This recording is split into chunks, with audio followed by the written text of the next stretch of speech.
So I have a spooky story for you, and it features a young girl and her babysitter. Now, this young girl is like 5 years old, we'll say preschool age, and her babysitter is right around high school age. Every day at around 3 p.m., the babysitter goes to pick up the preschooler. They walk home, which is about a half a mile walk. Now, they can take a car or a taxi, but usually the weather's pretty nice, so the two of them make a practice of it. And every day that they get home, the babysitter will go in, make the snack for the preschooler, turn on the cartoons, and then she'll start on her homework. So there's one day where the two of them were sitting in the living room. The preschooler was coloring and eating her snack. The babysitter was doing her homework with the TV on. On the TV in the background, just kind of passively, the news was playing. Evidently, in the area, there had been a string of break ins, nothing to worry about. The cops were on the lookout, yada yada. And as the two of them were sitting in the living room, the house phone rings. And this is a rarity because at this time of the day, nobody ever calls. Not to mention, the babysitter has a cell phone, and that's usually the best way to reach her when she's there at the house. So the babysitter gets up from what she's doing. She goes over to the phone, checks the caller ID. It's an unknown number, and so she decides to pick up on a whim.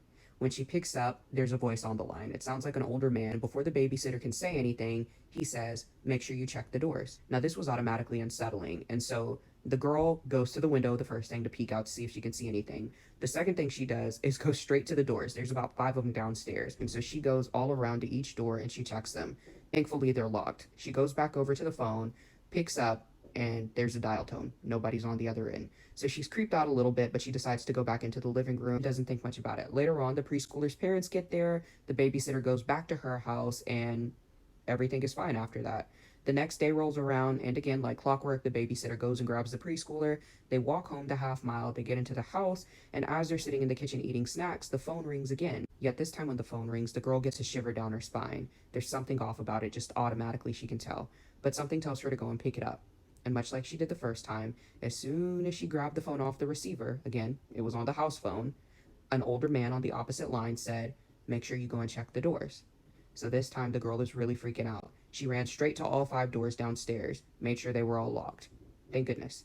And this time, much like the first time, she goes back over to the phone. There's nobody on the other end. So that evening when the preschooler's parents get home, she tells them about what's been happening about the two phone calls. And the parents are like, "That's really unusual. I'm glad you checked the doors. We'll look into it. Would you like a ride home so you don't have to walk?" The girl's like, "No, I'm good." She heads out. And the next day rolls around, day number 3. Now, much like the previous day, the babysitter goes and grabs the preschooler and they walk home. They're sitting in the living room again. This time, the babysitter preemptively goes and checks all of the doors, and she's sitting in the living room with the preschooler. The preschooler is eating her snack, the babysitter is doing her homework, and they've got the TV on. Now, the babysitter is kind of nervous at this point because she's anticipating another creepy phone call. And as she's sitting there doing her homework, she glances up and notices that on the news, they say they caught the burglar that was breaking into people's homes. So this automatically sends a wave of relief over her, and she's feeling optimistic. So she gets up and she's about to make herself a snack when all of a sudden she gets a phone call. Now this time she felt a pit in her stomach and she couldn't figure out how that wave of relief was replaced so quickly by it. But much like the other two times, she slowly but surely walks over to grab the house phone. And this time, much like the other two times, on the other end of the line, there was a man's voice that says, "Make sure you check the doors." Now again, unlike the other 2 days, the first thing the girl did when she got inside today was check the doors.